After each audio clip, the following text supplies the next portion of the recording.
Darkcast Network. Welcome to the dark side of podcasts. Did you know that people with disabilities are nearly victims of 1 million non-fatal violent crimes every year? That includes rape, sexual assault, aggravated assault, and robbery. Credit goes to disabilityjustice.org.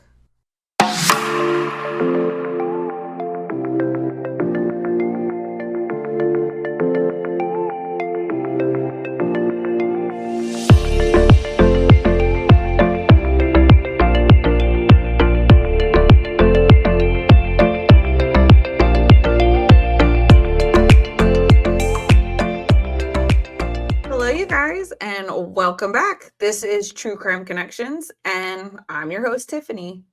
Today, we're covering a very important topic, and that's about people with disabilities being abused. It's not talked about enough, and people with disabilities also go through sexual violence, physical violence, emotional violence, but not many of them can actually stand up for themselves or do anything about it.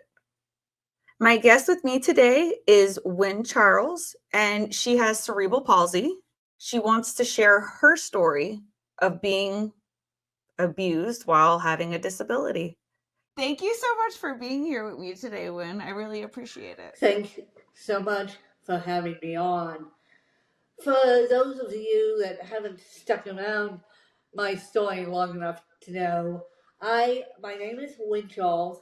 I have cerebral palsy. Cerebral palsy is a lack of oxygen injury to the brain at birth. I have ataxia spastic cerebral palsy. Its full diagnosis name, the cerebral palsy that I have is the more common one.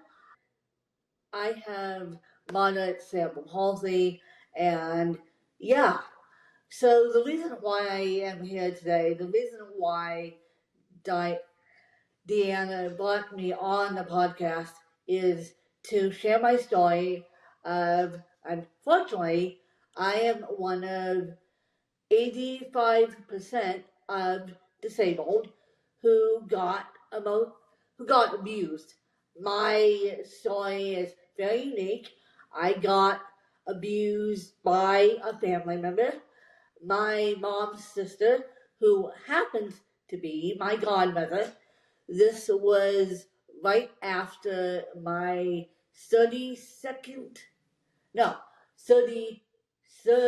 birthday, after they celebrated my 33rd birthday with me. And let's add that Mom had passed away in 2010 from 3 brain aneurysms. And now my mom wouldn't hurt a fly. Her sister was so nicey to me as I was growing up. But I realized at the age of 15 that her sister was doing cocaine, marijuana, and drinking. And when she got too tipsy, her sister got too tipsy, that wasn't a pretty sight. She just became mean. And so basically what happened is Mom dies. I have to tell my mom's family that she died. We were all in a hotel room. Baby sister, who abused me, locks herself in a bathroom and doesn't come out until the afternoon. Sits on the toilet, bursts into tears. I don't know what she did in that bathroom, but we didn't see her until the afternoon. And so my dad was still alive at this point. My dad basically said to my aunt, who then abused me, go away. Just go away. You're a bad influence on Wynn. He basically said, And to quote his exact words, on August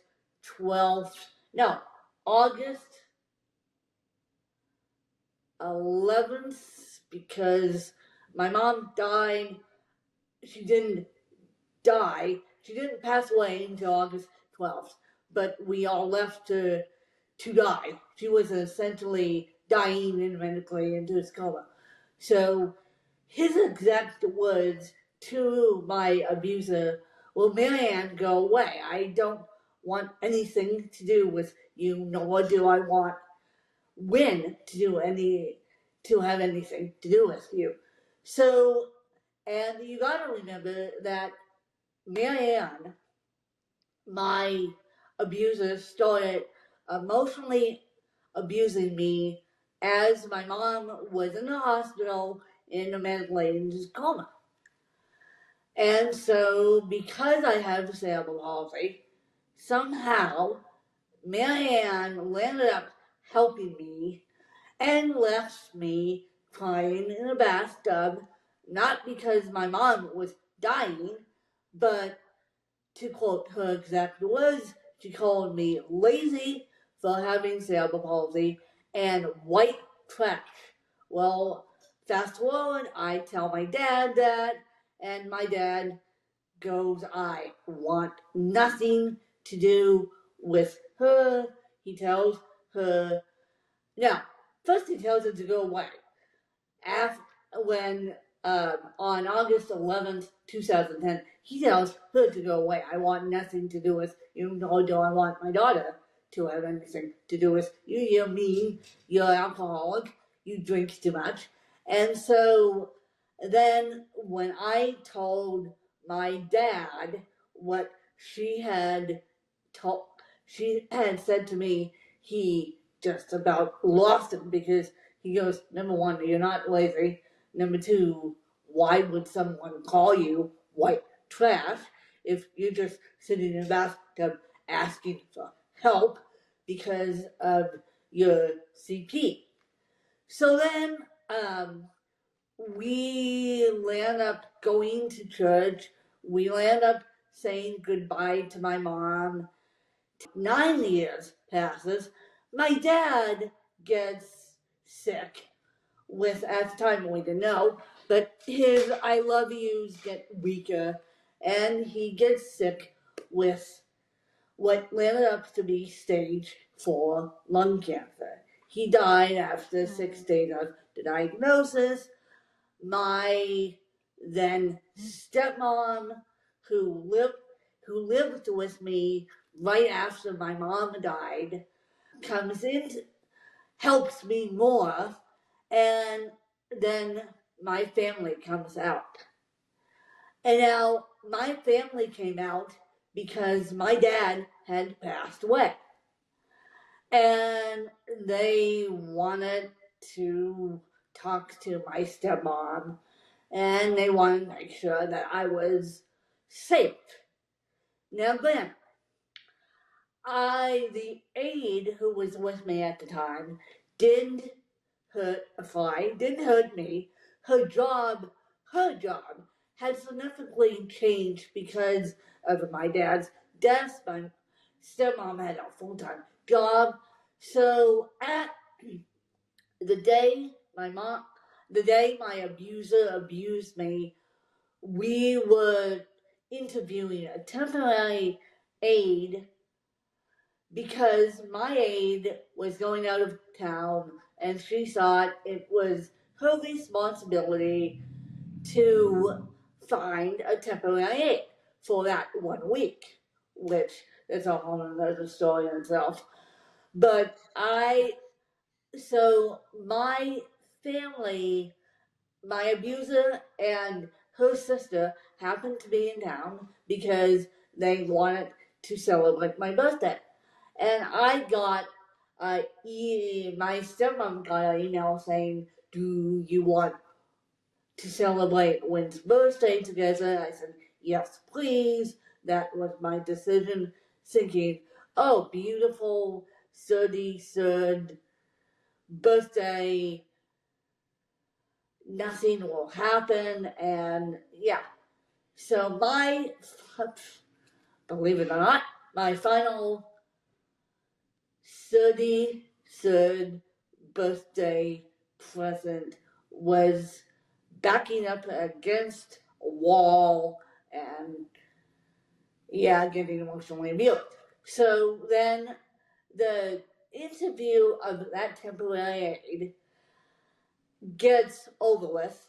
She leaves, and my aunt says, "Come on, Lynn, it's time to go downstairs to get dressed to go out to dinner." We were going out to dinner with them after the interview, and after I got changed, we were all going out to dinner.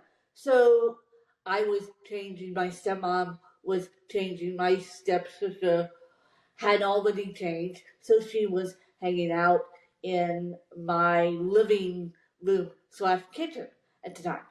And so, and come on, when it's time to go downstairs to get ready, I just was a good niece.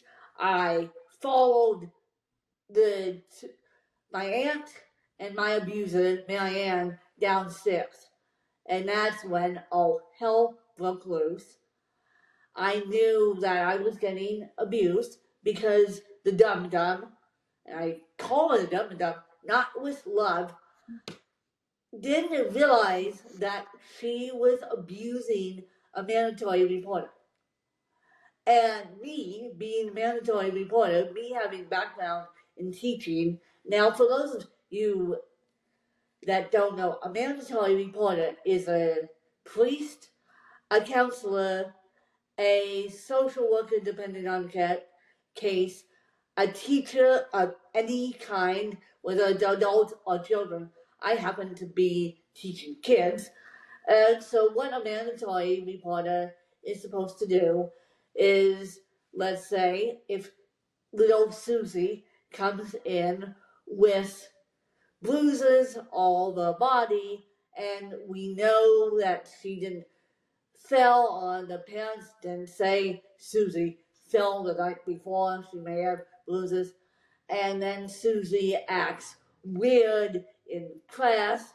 Yes, the typical preschooler would say, "My mom or dad hit me or abused me."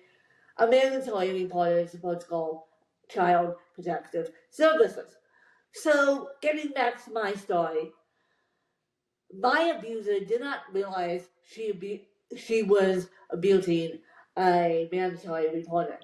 And and by the time I went downstairs, she closed my bedroom door. Not to have Mallory here, my aide here, and my stepsister here. Now, those two, my stepmom and my stepsister, are no longer in my life. That's a whole another story for another day. And so at the time they were, no. And if my aide was careful and leaned her head up against the wall, she could have heard everything that was going on. And my aide, of course, didn't step in because she trusted those family members. I mean, these were my mom's sisters, and the one sister abused me, the other sister egged her on and just kept adding fuel to the fire. And so she started with the question of, after closing the door and practically locking the door, which abusers do to keep their abusee in one place, she starts berating me with, "How's your home life? Has the aide touched you? Has the aide done all this? And to quote my abuser, to quote Marianne, the final question, and I knew the answer, and if I was smart enough, I would have named one person. The final question was, who the hell do you think is taking care of you and supporting you for the last 33 years. I said my answer to that, because I knew that answer, was you guys are support. My mom's family was supporting Mallory and my dad, and they supported my mom through my schooling, giving her the money for one-on-one aid. Yes, I was mainstream. No teachers didn't abuse me, but and so I got, the next thing was stuck in a shower against my will. That was a good one. And then my abuser lays me back on the bed, says, spread your legs. In the meantime, my abuser says, I need a shaver now, and yells this up the stairs. So my stepsister says, in as calmly as she could, what? No. My abuser sends her sister to the bottom of my stairs and says, Juliet, we need a shaver now. And the way that it all went down, they scared Juliet half to death. And she goes, Mom, Mom, Mom, to her mom, we need a shaver. I don't know. We need a shaver. And my abuser grabs Juliet by the arm. Now, this is a 23-year-old able-bodied woman, pulls her down the stairs and makes her go into the bathroom where I am naked in a shower. I'm sitting on my shower seat, and she makes my stepsister see the pubic hair on my vagina, which was lovely, not. And then the abuse continues. She lays me back on the bed and starts cutting my pubic hair and shaving my pubic hair. In the meantime, the aide has walked in, my stepmom has walked in, Juliet has walked in. My abuser says to all of them, shave Win like a dog. Shave her like a dog. Mind you.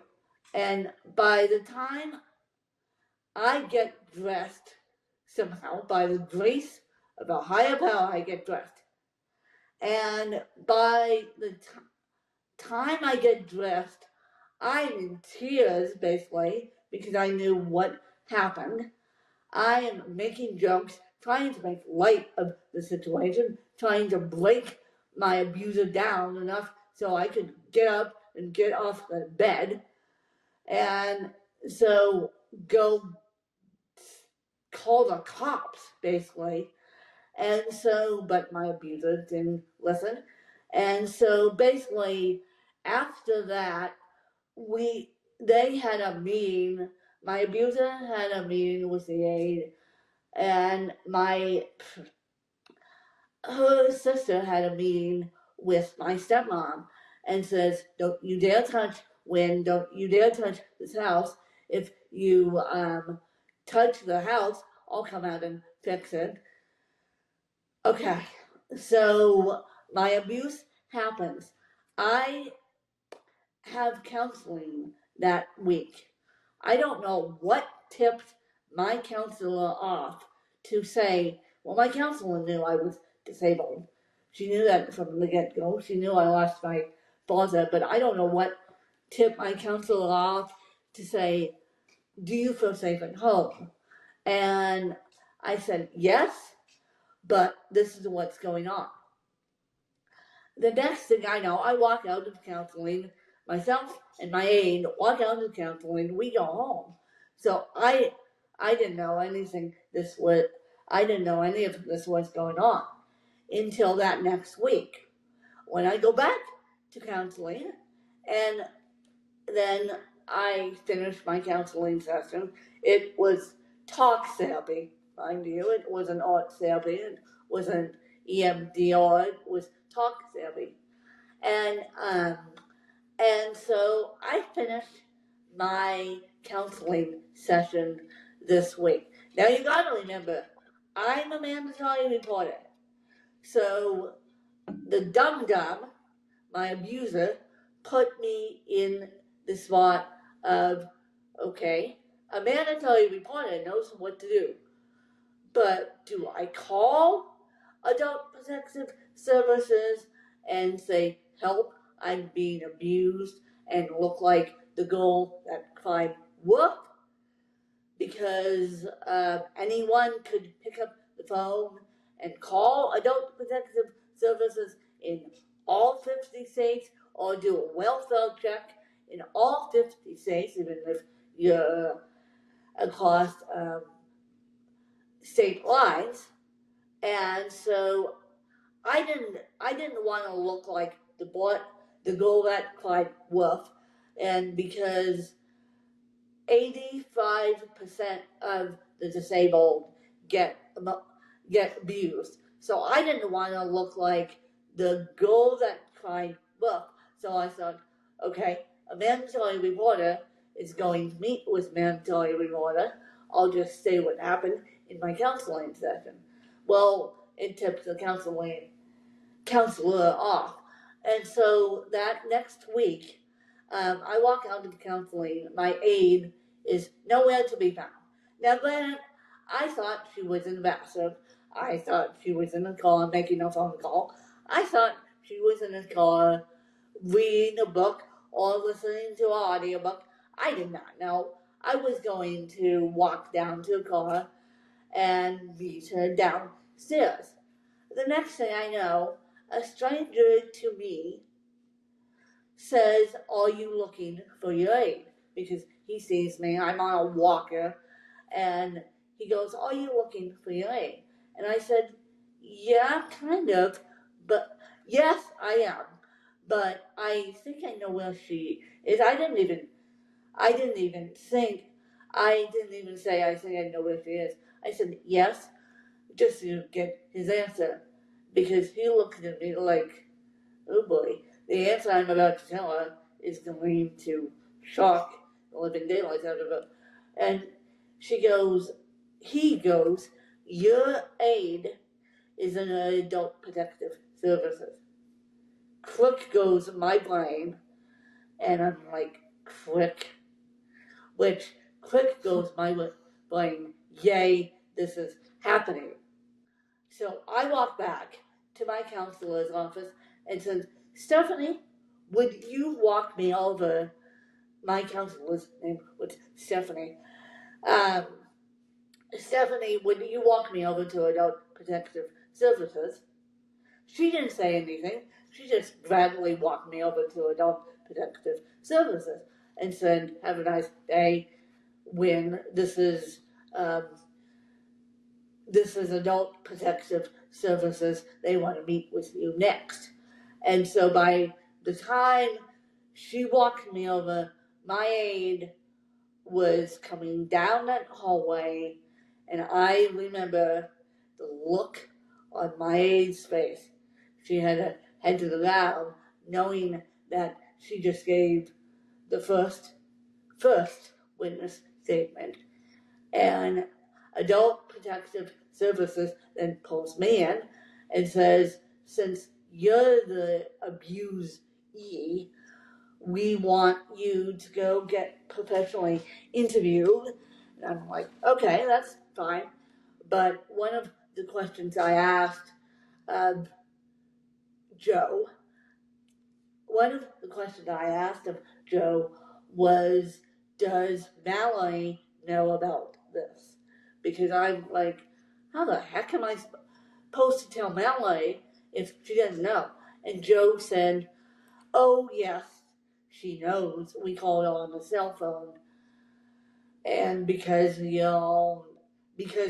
are still your own guardian, you have the right to make the professional interview. No one had custody over me at the time, even though my family tried to take over custody of me. That was a good one.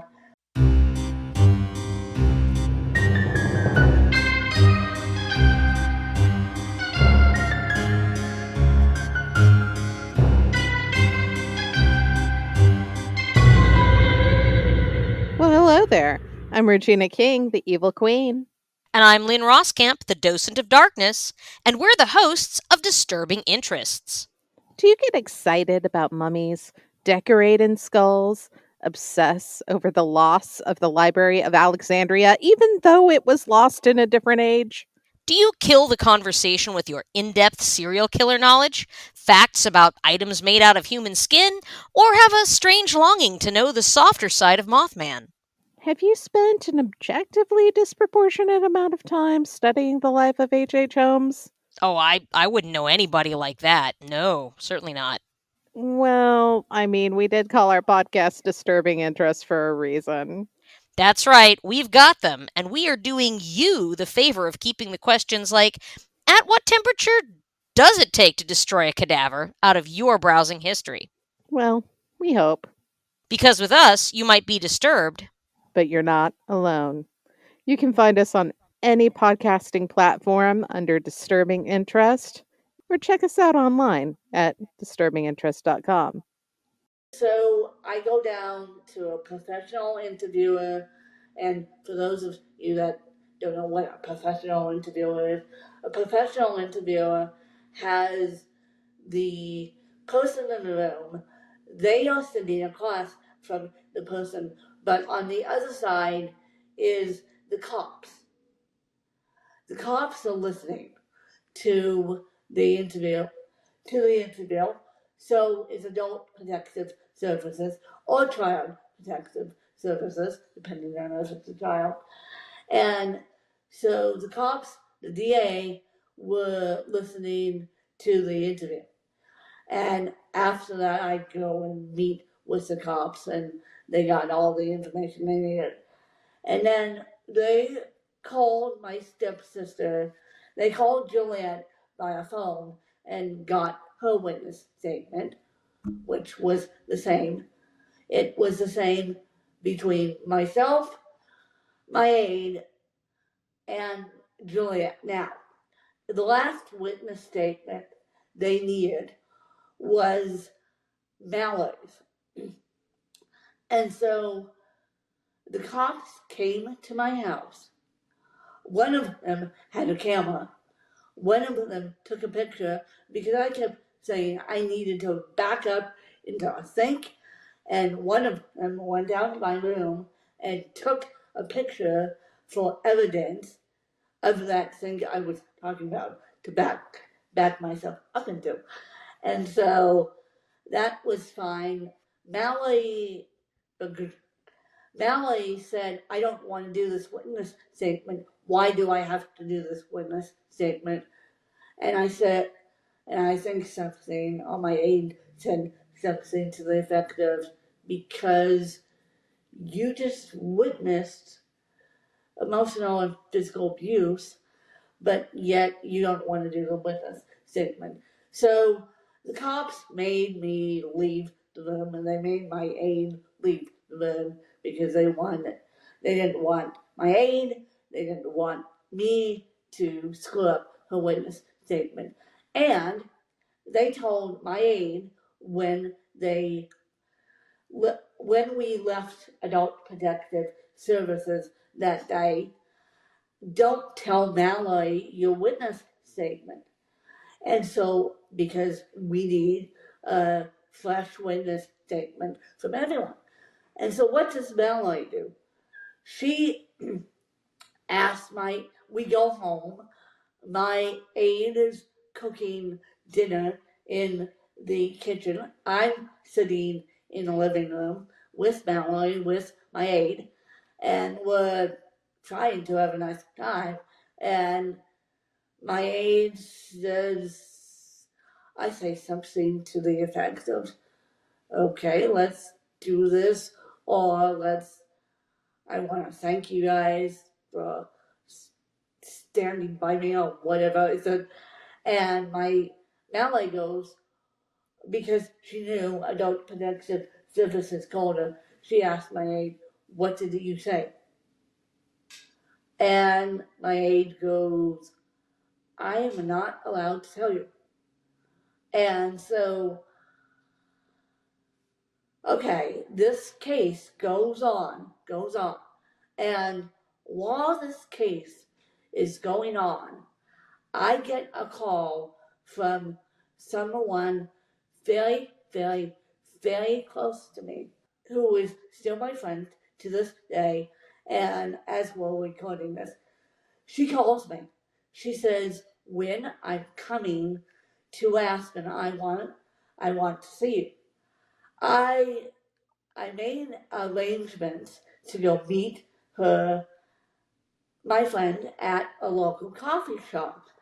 And then when shit hits the fan, I knew that I was going to burst into tears and alarms. I mean, tell her whatever. So I said to her, 24 hours goes by. I called her and said, I need to cancel the date with you. I can't tell you what's going on, but I will tell you as soon as this case is over. And she goes, knowing me very, very well, she goes, okay, and didn't ask any questions. She knows me extremely well. And she didn't ask any questions. She says, I'll send you prayers. I'll keep you in prayers. She didn't know any of this was going on. And so, fast forward, as soon as this case comes to an end, I go to counseling. The Adult Protective Services steps out of the office and says to Juliet, I have an update for you on Lynn's case. Want to come back and talk to me? And so Juliet goes back to talk to him. I go to counseling. We meet up in the hallway, and I said to Juliet, what's the update? And she goes, I think we need to discuss this when we get home. So I said, fine, that's what we did. And turns out my abuser didn't think she did anything wrong. Her sister wanted to take child protective class, and I don't know if that happened still to this day. And by the time I called the friend who I was supposed to see when this whole case went down and said, look, this is why I couldn't see you. She goes, what? She goes, they did what? And I said, yeah, they did. And I am now putting a record towards my aunt. And I have seen my friend since. And at the last time I saw her was only last summer.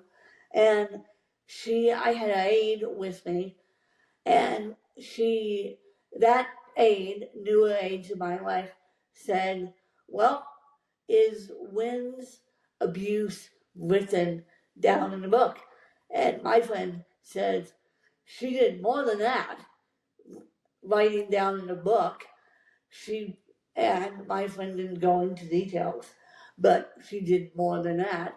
And I picked it up and said, I put a record against this woman and my abuser, and if it ever happens to me again, I will put a record against anyone that touches me. But the straw that broke the camel's back is she not only showed my sister my pubic hair on my vagina, she took a picture of my vagina, and that was the straw that broke the camel's back. And so she has a record. My family knows I'm down in Arizona. They haven't come out to see me. I haven't seen both sides of my family, quite frankly, since 2019. And I am willing to forgive my abuser because she was going through traumas of her own, losing her baby sister. But I am willing to forget. I'm not willing to forget. I'm willing to forgive. But the facts of the matter, she doesn't want anything to do with me. And after the abuse, my family still didn't like my care. They tried to stick me in group home. I said no. They wanted complete control of me. Then they tried to get court custody of me. I said no. The judge went on my side. And so that's my story, and I'm sticking to it. And yeah. So been abused, been physically abused once, emotionally abused twice, emotionally abused twice by the same abuser. That's sexual abuse. I mean, that's why was she taking pictures? Why? To prove to the person who was helping my family, my mom's brother, that my care wasn't good. I mean, I don't know if that's a proof that your care isn't good. I mean, to each their own. To each their own, I do. know. To You each know? their own. I know, Yeah. but yeah. Were there any charges? Only a record. I wanted to put a restraining order against her. At the time, I couldn't. There were no charges, but now I think it's too late in the game to charge. But she does have a record. She does have a record, Right. and yeah. Well, good for you for sticking up for yourself. But you need to do that. But if it happens again, I will take it even further. Oh, absolutely. I mean, that's not okay. You can't be touching people in places they don't want to be touched. Or shaving. Like, no. No, we can't do that. No. And the last piece of advice I will give, every time I tell that story, except for you, everyone has said it's the aid, it's the aid, it's the aid, because I require help due to my cerebral palsy. No, it could be anyone, a close family friend, the next door neighbor down the street. It could be the aid. Although these aides now that I work with, and all my aides know not to do that. And all my aides, at that time anyway, they were background checked. Everyone that comes in contact with me, including my agency down in Arizona, is background checked and so it could happen to anyone. The disabled population is more likely to get abused because we can't fend for ourselves. Although I can. I can just sit in there. And I almost had an aide touch me down in Arizona. I said, get the hell off me, and got her off my case. And so made her quit working with me. And so I am pretty well aware of what's going on. Right. No, I mean, you definitely seem like you got your shit together, girl. Yeah. And no. And now I'm in a happier, more stable living environment and a happier place down in Phoenix, Arizona. So I know moving down here, the abuse was part of it, but it wasn't me getting abused was part of my move, but it wasn't all of it. Right. So Well, I think more people need to take your lead. And if you're abused, especially as a disabled person, and you're not able to fight back or you're not able to speak up for some reason, depending on what your disability is, that you definitely find a way to tell somebody. Yeah. I mean, there's assistive communication devices that people have that's simply iPad, and you can type on them help. They these aids can program help. Help I am. If the child is small enough, they can type help I'm being abused. What a lot of people do is put cameras in their homes because you never Right. trust who's going to come in with your disabled child or your disabled loved one. Thank you very much. And now I have people watching me like a hawk now and watching my aids like a hawk now. But as I said, it doesn't have to be the aid. A lot of people think it's the aids, but it doesn't have to be the aid. It could be Susie Q down the street. It could be anybody. I mean, look at it was a female to you. So not only was it same sex and family. It's crazy. Highly unlikely that females abuse females, but it happens.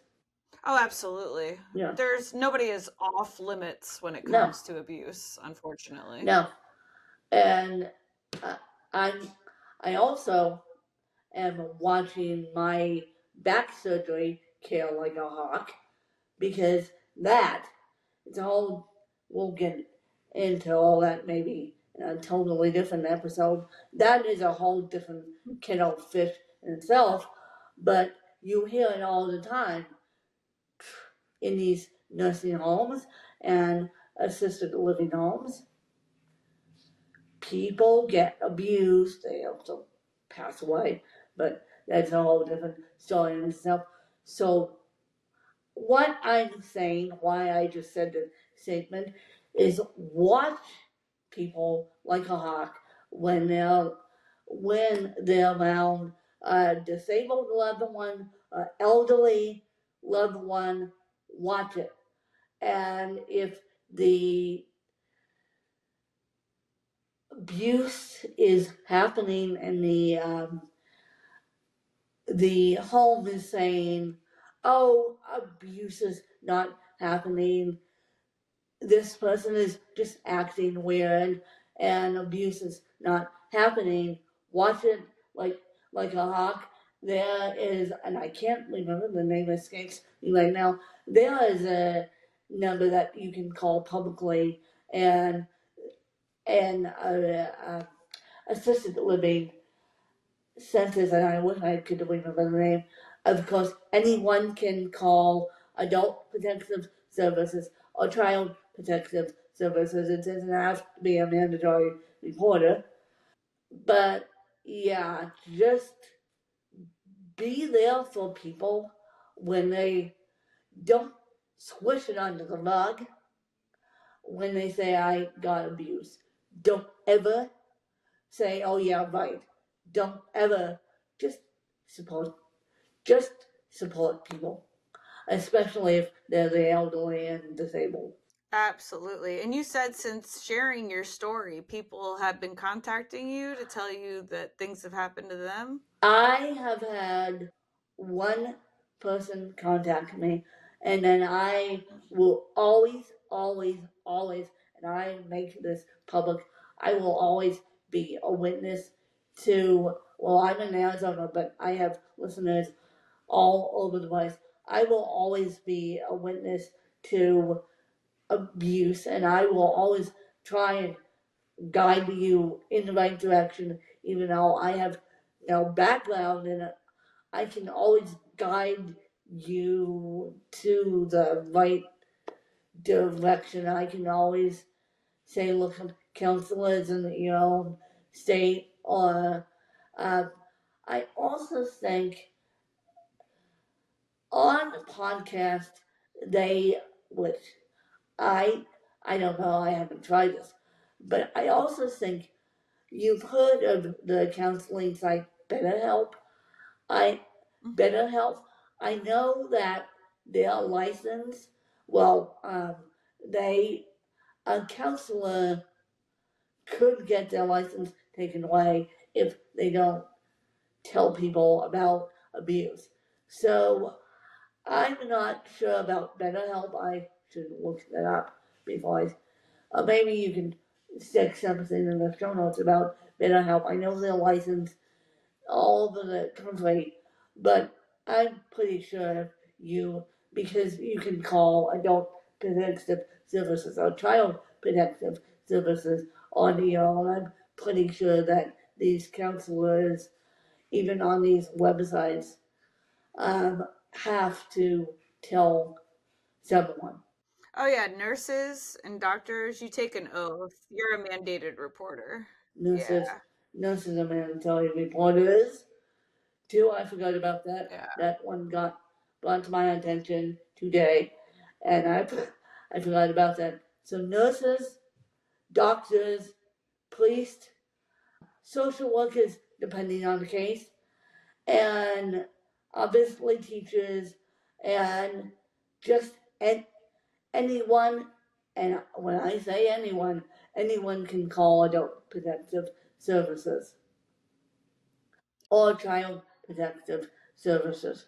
If somebody did want to get a hold of you, what's the best way? The best way is a CEO with a disability at webelieve.com, or just Google my name. My podcast is the same. If you type in a CEO with a disability, it will pop up all over the place. If you Google my name, Lynn Charles, it will pop up all over the place. My books can be found on Amazon. Yeah, so anyone can get a hold of me, and yeah, I'm open and willing to talk. I'm open and willing to meet people in person. I am open and willing to talk. I'm open and willing to share the resources I have to help the disabled. I'm open and willing to help be a light for people that don't have lights. I'm really lucky that I have lights in my own life that can help me. And I was really lucky. And the one thing I will tell you is I'm really lucky that I had four witnesses to my emotional abuse. The fourth one left before the emotional abuse happened. But I am really lucky. I still speak to one of my witnesses. Two of them are out of my life. But I still speak to one of my witnesses. To this day, we text back and forth. But I'm really lucky to have three witnesses. Most people are not lucky. They get about it's them versus the abuser, and most people are not lucky to have three witnesses. I'm lucky that by the grace of God I had three witnesses, even though they were all in different parts of the house, which is okay. But yeah. Yeah, absolutely. No, a support system is so important. So that's amazing. Yeah. And I'll make sure I'll put things in my show notes for you so people can help find you. And I don't know if I remember the law. I would email you and say the law, but there is. I have to remember this law now. It's going to drive me nuts. But there is public phones in nursing homes where you can report it to the states. All 50 states, all nursing homes must report to this law. And so if elder abuse happens, figure out, don't let the nursing home or assisted living abuse your loved one. Please, please, please, please, please, please, please, because the elderly and the disabled can't fight for themselves. And please, just don't let abuse happen, guys. Absolutely. We need to kick that in the freaking butt. Like all of it, just all of it. I'm here to break the stigma and talk about it loud and proud. Well, good for you. I'm proud of you. It takes a lot of courage. So, absolutely. All right. Was there anything else you wanted to add? Not at this time. And if anyone wants to get a hold of me, they can get a hold of me at a CEO with a disability at webelieve.com, and Stephanie will put that in the show notes, and then we can do that all together, and we will make this world a better place and get the creepies who abuse out of our sights and out of our minds, and especially out of our hearts, because I'm here, one of the millions of disabled and one of the millions that got abused, but I'm here to break the stigma of abuse. Absolutely. It's got to start somewhere. Gotta start somewhere, exactly. All right, Wynn. Well, thank you so much for being here. I really appreciate it. Thank you for having me on. Of course. Thanks. I think we all know somebody who can benefit from this episode. Please make sure to share it with them. And thank you guys so much for listening to my podcast. This really means a lot to me. If one of my episodes has helped you in any way, I would really like to know. It's important for me to know that the work that I'm doing is actually helping people. If you want more of me, make sure to subscribe to my YouTube channel and follow me on Instagram and TikTok. If you or anyone you know is in need of national hotlines, please go to truecrimeconnections.com. I have all the phone numbers there listed for anything that you could possibly imagine. All right, my Renowned Roots community, keep building hope and gaining strength. Until next time.